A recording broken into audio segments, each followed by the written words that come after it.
Shalom, selamat pagi saudara-saudari yang terkasih. Selamat datang kembali dalam program Renungan Pagi Spiritual Life. Saudara, perenungan kita pada pagi hari ini akan terambil dari Markus pasal 12 ayat 18 sampai 27 dengan perikop pertanyaan orang Saduki tentang kebangkitan. Demikianlah firman Tuhan. Datanglah kepada Yesus beberapa orang Saduki yang berpendapat bahwa tidak ada kebangkitan. Mereka bertanya kepadanya, "Guru, Musa menuliskan perintah ini untuk kita. Jika seorang yang mempunyai saudara laki-laki mati dengan meninggalkan seorang istri tetapi tidak meninggalkan anak, saudaranya harus kawin dengan istrinya itu dan membangkitkan keturunan bagi saudaranya itu." Adalah 7 orang bersaudara. Yang pertama kawin dengan seorang perempuan dan mati dengan tidak meninggalkan keturunan. Lalu yang kedua juga mengawini dia dan mati dengan tidak meninggalkan keturunan. Demikian juga dengan yang ketiga. Dan begitulah seterusnya, ketujuhnya tidak meninggalkan keturunan. Dan akhirnya sesudah mereka semua, perempuan itu pun mati. Pada hari kebangkitan, bila mana mereka bangkit, siapakah yang menjadi suami perempuan itu? Sebab ketujuhnya telah beristrikan dia. Jawab Yesus kepada mereka, "Kamu sesat, justru karena kamu tidak mengerti kitab suci maupun kuasa Allah. Sebab apabila orang bangkit dari antara orang mati, orang tidak kawin dan tidak dikawinkan, melainkan hidup seperti malaikat di sorga. Dan juga tentang kebangkitannya orang-orang mati. Tidakkah kamu baca dalam kitab Musa, dalam cerita tentang semak duri, bagaimana bunyi firman Allah kepadanya? Akulah Allah Abraham, Allah Ishak, dan Allah Yakub. Ia bukanlah Allah orang mati, melainkan Allah orang hidup. Kamu benar-benar sesat." Saudara, dalam perikop yang kita baca diceritakan tentang orang Saduki, orang yang merupakan sekelompok orang Yahudi yang kaya dan berpendidikan. Jumlah mereka sebenarnya sedikit, tapi mereka memiliki pengaruh yang cukup besar, sehingga banyak dari mereka yang menduduki posisi penting dalam kepemimpinan negara. Mereka hanya percaya pengajaran dalam Perjanjian Lama yang mempercayai bahwa ketika seseorang mati, maka jiwanya pun mati.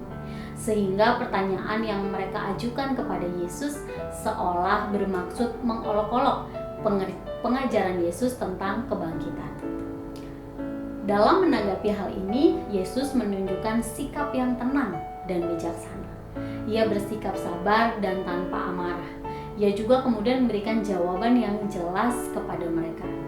Saudara, perhatikanlah, Yesus bukan hanya berfokus pada jawaban dari pertanyaan orang Saduki, tetapi ia juga tahu betul tindakan yang tepat pada saat ada orang yang bertanya dengan tujuan untuk mencobai dia.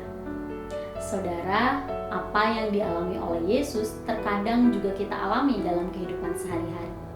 Terkadang ada orang-orang yang sengaja bertanya sesuatu kepada kita, tapi bukan bertujuan untuk mencari jawaban, melainkan bertujuan untuk mencari-cari celah kesalahan kita. Sehingga sikap yang tepat dalam menanggapi hal ini adalah bukan dengan berdebat atau terbawa emosi dan kemudian marah. Tapi seperti Yesus, kita harus tenang dan memberikan jawaban yang tepat dan bijaksana. Saudara, mari kita selalu meminta hikmat dari Tuhan agar dapat bersikap dengan tepat dalam segala situasi. Saudara, marilah kita mengambil waktu sejenak untuk merenungkan firman Tuhan yang baru saja kita dengar. Saudara, bagaimanakah sikap saudara ketika ada orang yang bertanya dengan tujuan yang tidak baik? Apakah saudara sudah bersikap dengan tepat seperti yang dilakukan oleh Yesus? Jika belum, maka marilah mengambil waktu sejenak untuk mendoakan hal tersebut. Mari berdoa agar Allah memberikan hikmat dan kekuatan, sehingga saudara mampu bersikap tenang dan bijaksana, serta memberikan jawaban yang tepat dalam situasi tersebut.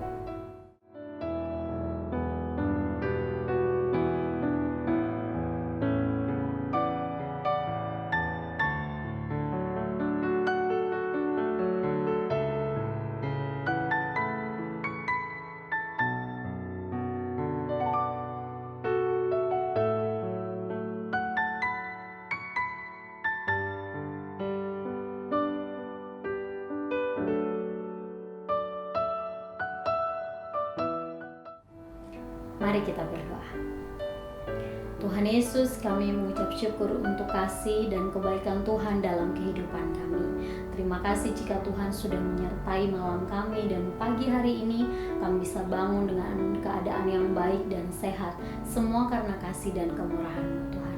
Kami juga bersyukur Tuhan jika pagi hari ini firman Tuhan yang kami renungkan mengingatkan kepada setiap kami untuk kami selalu meminta hikmat dari Tuhan, sehingga kami dapat bersikap dengan bijaksana, bersikap dengan tepat, memberikan jawaban yang tepat kepada semua orang yang mungkin bertanya kepada kami dengan tujuan yang tidak baik.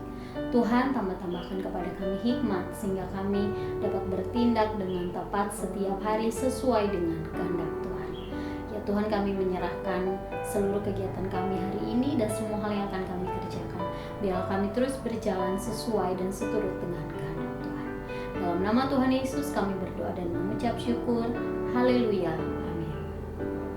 Demikian renungan kita. Selamat pagi, selamat beraktivitas. Tuhan Yesus memberkati.